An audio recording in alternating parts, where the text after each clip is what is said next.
Ubizo Lungibize engalweni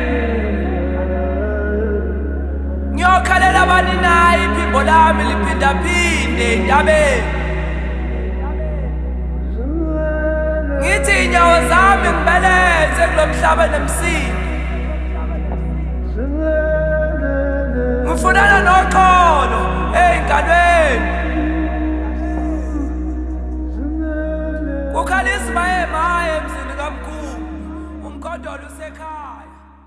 Sawubona to you, sawubona to yours, from one great spirit to another. Igama lami Thulani Malevu. Welcome to Ubizo. Today we enter a wound older than our surnames, a ritual repeated through time, disguised as convenience, marketed as celebration, but birthed from our screams. Today we expose Black Friday for what it truly is, the ghost of the slave auction disguised as a sale.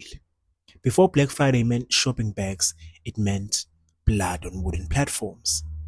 In the 17 to the 1800s, slave auctioneers used the phrase Black Friday to mark, number one, days of mass liquidation of enslaved Africans, sons and daughters of the Alkebulan continent, discounted lots of weakened bodies, clearance of unsold stock before winter, and forced marriages, forced breeding, and forced separation. This was inventory clearance of human beings, our people. Men priced by height, women priced by fertility, and children sold in bundles.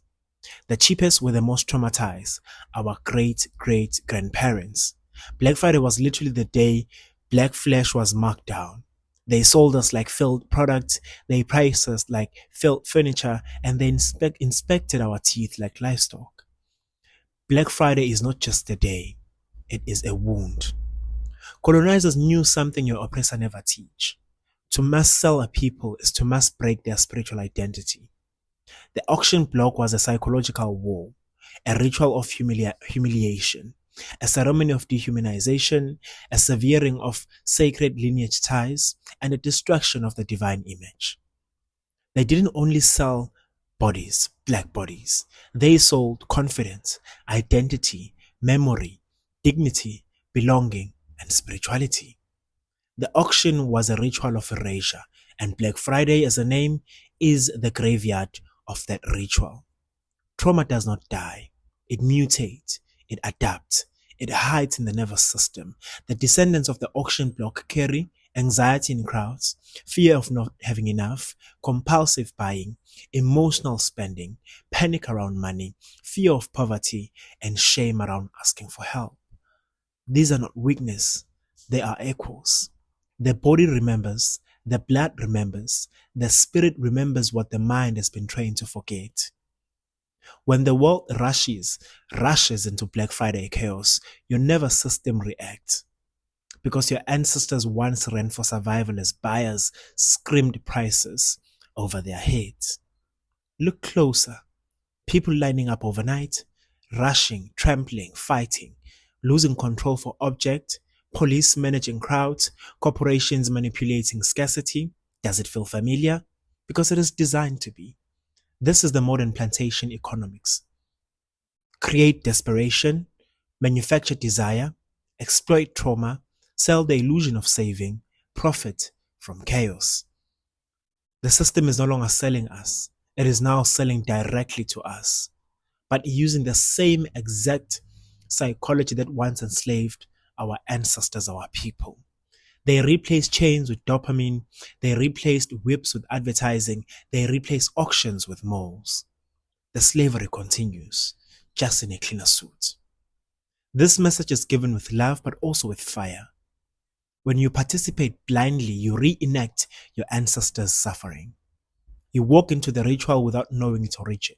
You celebrate a name that once meant your grandmother's was sold for cheap because she cried too much or resisted too hard. You feed the machine that once fed in your bloodline. We cannot heal what we continue to celebrate. Sons and daughters of Alkebulan, to reclaim Black Friday, we must break the spell. Here's the ancestral reversal. Number one, not for sale, but for soul. Say, I honor those who were priced. so I may be priceless. Number 2, refuse panic buying. Move with intention, not manipulation. Number 3, support Black-owned businesses consciously, not emotionally, not desperately.